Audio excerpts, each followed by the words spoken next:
retrouve pour un nouvel update lecture. Donc c'est des livres, il y en a un que j'ai lu fin juin et les autres début juillet. Voilà. Alors je voulais vous les présenter dans l'ordre où je les ai lus, mais ça va être aussi du moins bien au mieux. Voilà, c'est comme ça. Donc le premier je l'ai quasiment pas lu en fait, je l'ai abandonné quasiment dès le début. Donc c'est la biographie d'Alexandre Grothendieck écrite par Philippe Dourou. Donc c'est un livre que j'ai gagné au mois de février je crois grâce à un concours organisé par la Cube. Donc la Cube c'est une box littéraire. Voilà, donc j'avais gagné ce livre et une autre biographie d'une autre personne que là maintenant tout de suite je ne me rappelle plus le nom. J'étais très contente d'avoir gagné cette biographie parce que donc Alexandre Grothendieck, donc c'est écrit là sur les traces du dernier génie des mathématiques, c'est l'un des plus grands mathématiciens contemporains. Il a apporté pas mal de choses au niveau de la géométrie algébrique si je ne me dis pas de conneries. Donc voilà, c'est quelque chose qui m'intéresse parce que je fais moi-même des études de mathématiques et d'informatique et donc il a apporté beaucoup dans la discipline que moi j'étudie. Du coup, j'avais pas mal hâte de lire ce livre et en fait j'ai été extrêmement déçue. Alors pas par la vie d'Alexandre Grothendieck parce qu'on ne juge pas une vie, mais par la manière dont c'est raconté. Enfin je veux dire, pour moi, le plus gros travail qu'il y a à faire quand tu veux écrire une biographie, c'est de te renseigner sur la personne, apprendre des références, découvrir ce qu'il a fait, comment ça s'est passé sur sa vie et tout et tout. Et une fois que tu as rassemblé toutes ces informations, tu n'as entre guillemets plus qu'à raconter sa vie. Or, et dans l'ordre chronologique, enfin, je ne conçois pas que tu puisses écrire une biographie en désordre. Enfin, pour moi, c'est totalement impossible. Et en fait, c'est ce qu'il fait ici. C'est-à-dire que la première phrase, je vais vous la lire parce que j'ai cru que j'allais mourir quand même. C'est Alexandre Grothendieck est mort ce matin. À quel moment tu commences une biographie par la mort du gars? Enfin, je veux dire, ça n'a pas d'intérêt. Nous, ce qui nous intéresse, c'est la vie du gars, comment ça s'est passé, comment ça... Alors, on pourrait se dire qu'il démarre par nous dire qu'il est mort et puis ensuite il va repartir dans son enfance et tout et tout. Eh ben non.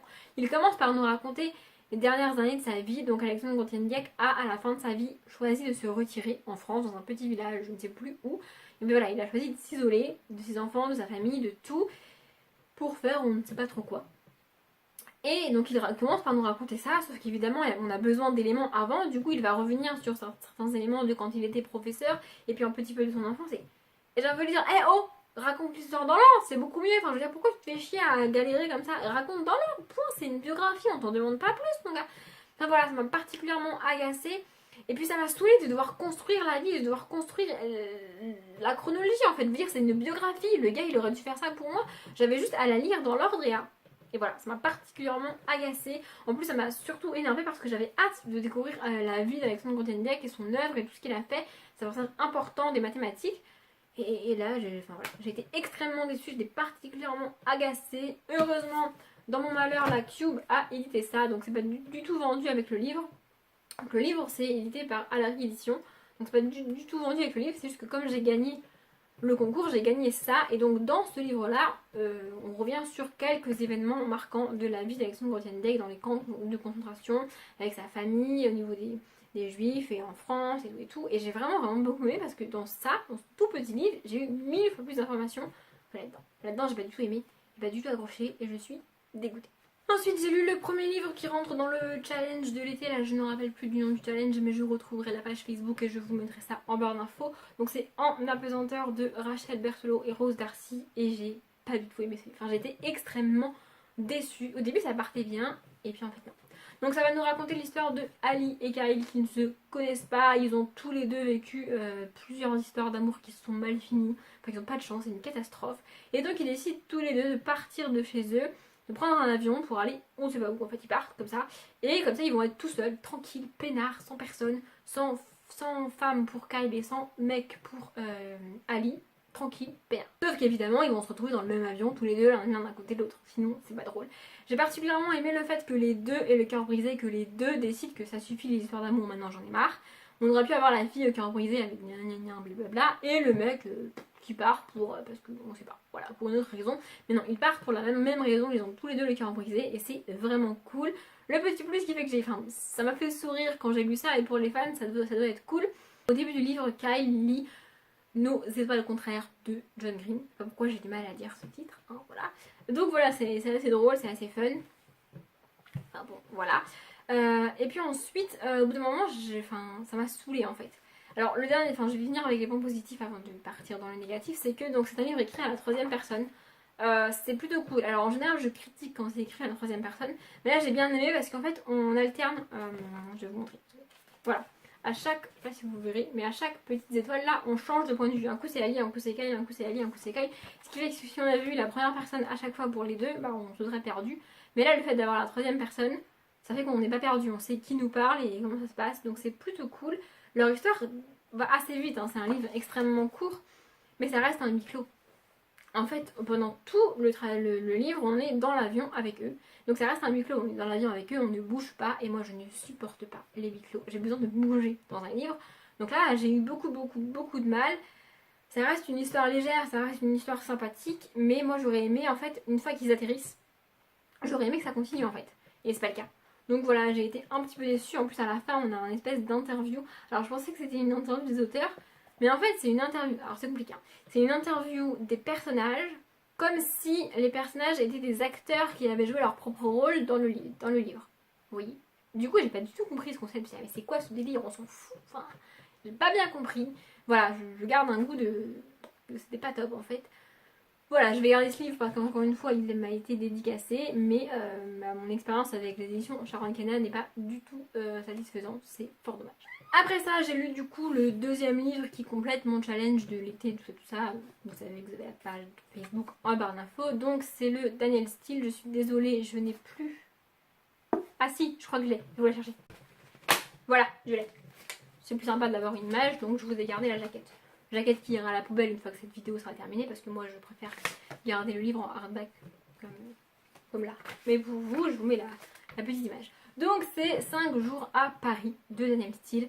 Alors déjà le titre est tout à fait menteur, hein. On passe pas du tout 5 jours à Paris, on n'est pas. Du coup je m'attendais à ce qu'on soit à Paris dans tout le livre. C'est pas du tout, mais alors pas du tout le cas. On est à Paris pendant les 100 premières pages, même pas. Et ensuite on va aux États-Unis, on bouge, enfin bref, on reste pas à Paris. J'ai beaucoup aimé ce livre, au final, c'est l'un des plus courts que j'ai lu de Danielle Steele, il fait même pas 300 pages. Je bégaye, je sais pas pourquoi, je suis désolée. J'ai eu beaucoup de mal à rentrer dans l'histoire en fait parce que on démarre avec un point de vue masculin. Je crois que c'est la première fois que ça m'arrive avec Danielle Steele. D'habitude, on suit dès le début une héroïne. Elle nous présente son héroïne, elle nous explique sa vie, comment ça se passe, si elle a des enfants, quel âge elle a, où elle vit, tout ça. Et là, elle fait pareil avec un mec. Du coup, j'ai eu un peu de mal, surtout que c'est un mec d'une quarantaine d'années, donc qui est l'opposé de moi dans ma vie, vous voyez. Donc on rencontre Peter, qui est américain, qui travaille pour une grande entreprise qui fabrique des médicaments. Son but dans la vie, son but professionnel, c'est de créer un médicament qui remplace la chimiothérapie et qui sera accessible à beaucoup de gens qui n'ont pas les moyens d'aller à l'hôpital et de suivre une vraie chimiothérapie. Et donc de quand même être soigné. Donc voilà. Et puis ensuite on va découvrir sa vie personnelle, son mariage, avec qui il est marié, pourquoi il a des enfants, comment ça se passe, tout ça. Et ensuite on va rencontrer le personnage féminin du livre. Pareil, on va nous expliquer un petit peu rapidement sa vie, mais on reste avec Peter. Du début à la fin du livre, on reste avec ce personnage masculin. Donc au final, j'ai appris à apprécier et j'ai fini par aimer la lecture. Ça m'a beaucoup rappelé une comédie romantique en fait. Ça se passe comme dans un film, comme dans une comédie romantique. C'est pareil. J'ai vraiment eu cette sensation-là de lire une comédie romantique. Alors c'est pas très surprenant parce que pas mal de livres de Danielle Steele ont été adaptés en film et donc en comédie romantique. Mais c'est la première fois que j'ai cette sensation de lire une comédie romantique. Je sais pas si c'est très clair ce que je dis. Mais voilà, c'était très bizarre à lire. Donc j'ai quand même beaucoup aimé. Alors je ne sais pas trop en quelle année ça se passe. Ça a été publié dans les années 90. Et en fait, on sent que ça se passe à une période, avant nous. Parce que par exemple, on a le droit de fumer dans les hôtels et dans les chambres d'hôtel. Alors je suis une fumeuse, comme ça vous le savez maintenant. Bah bon, c'est barre, mais bon, c'est pas grave. Et ça me choque de voir des personnages et des gens fumer dans des hôtels et dans les chambres d'hôtel. Et en fait, ce qui me choque encore plus, c'est qu'ils trouvent ça normal. Je veux dire, à aucun moment où ils disent que c'est mal, que bah, quand même tu fumes dans un hôtel, gars, enfin t'as pas l'impression que non. Et en fait, ce qui montre que ça a été écrit il y a longtemps et que ça se passe il y a longtemps, c'est que on nous explique que on nous dit que les personnes fument, les personnages principaux fument pas, mais à aucun moment on nous dit qu'ils devraient arrêter, que c'est pas très bien, que oui je sais je devrais arrêter. Voilà, dans les livres contemporains, quand on nous cite la cigarette, quand on parle de personnages qui fument, on nous dit toujours que c'est mal, qu'il devrait arrêter, qu'il sait que blablabla. Et là non, là voilà, on nous dit juste que les gens fument. Donc ça montre que ça a été écrit il y a longtemps. Il y a d'autres choses qui montrent que ça a été écrit il y a longtemps. Et il y a quelque chose qui m'a particulièrement interpellée moi, c'est qu'on parle d'attentats. On parle déjà de Daesh, on parle déjà d'attentats, on parle déjà de personnes arabes qui font des attentats, enfin on parle déjà d'attentats terroristes, alors que ça se passe dans les années 90. Donc voilà, moi ça m'a particulièrement interpellée, ça en tout cas. Voilà. Ça reste un hôtel. Ça reste un hôtel. Ça reste un livre que j'ai beaucoup aimé. Et voilà. Pour commencer Daniel Steele, c'est peut-être pas mal. Ça montre à quel point son style est lent. Parce que c'est vraiment un style lent. Hein. C'est pas du tout quelque chose. Il n'y a pas beaucoup d'action. Il n'y a pas énormément de description non plus. Mais c'est très lent. Voilà. Je peux pas dire mieux. C'est très lent, c'est très doux. Mais moi j'aime beaucoup Daniel Steele. J'étais un petit peu déçue qu'on reste pas à Paris. Mais c'est pas bien grave non plus. Et finalement, j'ai pas mal aimé cette lecture. Et finalement, le livre que j'ai préféré lire, que j'ai adoré tout simplement, et qui m'a ensuite plongé dans une espèce de pseudo-panne de lecture, mais ça je vous en parlerai dans le prochain update lecture, c'est, attention, roulement de tambour, L'âme du mal de Maxime Chatham. Je me suis enfin décidée à lire le thriller que j'avais de Maxime Chatham dans ma palle, et j'ai adoré ce livre. Voilà, j'avais espéré et j'avais dit et répété que Maxime Chatham était potentiellement l'un des rares auteurs de thrillers à être capable de me faire lire un thriller jusqu'au bout et à être capable de me faire aimer ce thriller là, et je ne me suis pas trompée. En fait j'avais dit ça parce que, ayant lu 2 nouvelles de lui dans les petits livres très à table édités pour les Restos du Cœur, donc des éditions 2016 et 2017, j'ai lu des nouvelles de lui jusqu'à la fin, et donc je savais que en lisant un roman de lui complet, parce que ce livre fait quand même plus de 500 pages, hein, c'est quand même pas rien, j'aurais la motivation d'aller au bout, et que même si à un moment donné ou à un autre je me disais c'est un peu lent quand même, c'est un peu chiant, c'est un peu relou, et je voulais arrêter, je me motiverais à continuer un peu plus que je ne l'aurais fait sinon, parce que je savais qu'à la fin il risquait d'avoir un truc absolument dingue.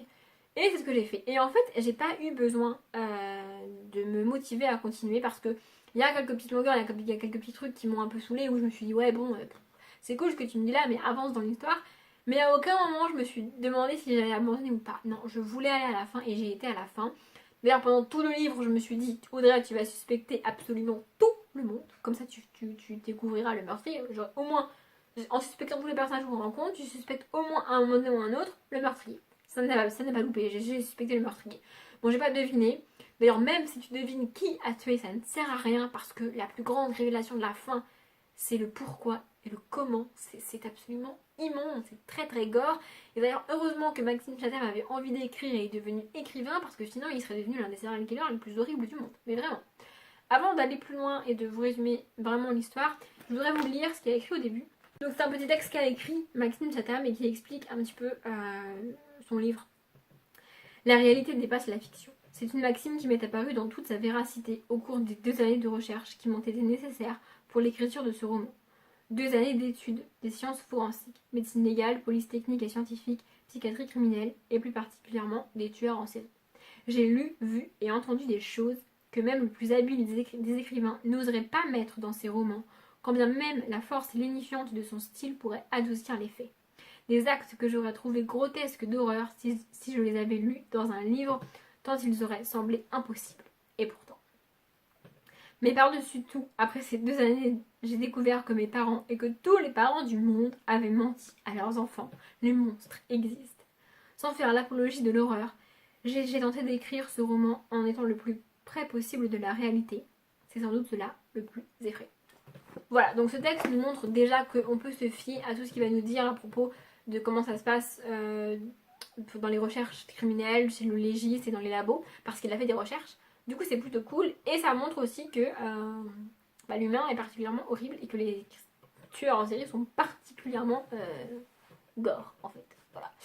Donc, ce livre-là. Donc, en fait, le livre est divisé en 3 parties. Et pour résumer le livre, je suis obligée de faire comme c'est fait dans le résumé.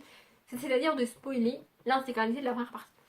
Alors, la première partie fait quelque chose comme 65 pages. Donc, c'est pas très très spoilant non plus. Mais quand même. En fait, ça se passe à Portland. Donc j'ai lu l'espèce de biographie qu'il y a de Maxime Chatham. Maxime Chatham est français, mais a vécu une partie de sa vie à Portland, aux États-Unis. Du coup, c'est pour ça qu'il situe ses livres aux États-Unis. Mais ça m'agace toujours particulièrement. Mais bon, bref, je lui pardonne quand même. Donc, ça se passe à Portland. Et au tout début du livre, on va suivre l'inspecteur Joshua Brolin qui va être chargé d'enquête, on s'en doute. Plusieurs cadavres de femmes sont retrouvés. Parce que ouais, c'est toujours des femmes qui sont kidnappées, torturées, et tuées et violées par des hommes qui sont des serial killers. C'est comme ça. Les hommes sont plus... Enfin, 90% si ce n'est plus des serial killers sont des hommes. C'est pas moi qui le dis, c'est la vérité, je suis désolée. Hein. Et donc on va retrouver les cadavres de 2 ou 3 femmes, je ne sais même plus tellement c'est gore en fait. Et on va commencer à enquêter là-dessus, puis très rapidement, grâce à un coup de chance monumental, on va arrêter et enfin, on va découvrir qui est le tueur et arrêter, enfin l'arrêter, enfin, il va arrêter de tuer des gens parce que d'ailleurs on sait que c'est lui. Et on va sauver la dernière fille qu'il avait enlevée, qui s'appelle Juliette. Et à partir de là, l'histoire va redémarrer un an plus tard et on va suivre à la fois Joshua Brolin et Juliette qui a été rescapée de ce tueur starbé. Parce qu'en fait on va trouver le cadavre d'une fille qui représente les mêmes marques et les mêmes choses lui ont été faites que les victimes du tueur qu'on a arrêté un an plus tôt. Du coup on va se dire c'est quoi ce délire, c'est particulièrement bizarre et à partir de là on va essayer de comprendre la psychologie du tueur. Et l'enquêteur va se mettre littéralement dans la tête du tueur. Et donc nous, on est aussi dans la tête du tueur. Et c'est vraiment, vraiment, vraiment flippant. Ça m'a rappelé un épisode d'Esprit criminel. Voilà. J'ai vraiment, vraiment, vraiment beaucoup aimé. Il se trouve que c'est un tome 1. Donc c'est le tome 1 de la trilogie du mal. Le tome 2, c'est In Tenebris. Je crois que c'est ça. Il va falloir que je l'achète, il va falloir que je le lise. J'ai vraiment, vraiment aimé ça. Enfin, aimé ce livre. Je pense que je vais dire la phrase que toutes les personnes qui ont lu du Maxime Nadal vont dire: si vous êtes sensible, ne lisez pas ça. Parce que c'est vraiment... C'est même pas que c'est gore, il n'y a pas énormément de sang puisqu'on découvre les victimes une fois qu'elles sont mortes.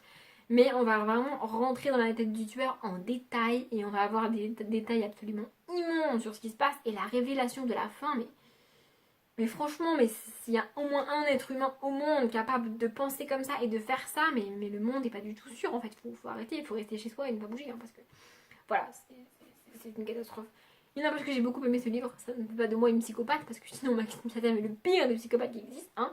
Mais voilà, je lirai d'autres livres de lui. Je n'ai pas du tout été déçue et j'ai vraiment passé un super moment. Très très gore, mais quand même très super. Voilà. Je vais m'arrêter là, j'espère que la vidéo a été pas trop longue pour vous et j'espère que vous aurez aimé cette vidéo. Voilà, comme d'habitude, je vous souhaite une bonne journée, une bonne après-midi, un bon appétit ou une bonne nuit et je vous dis à bientôt.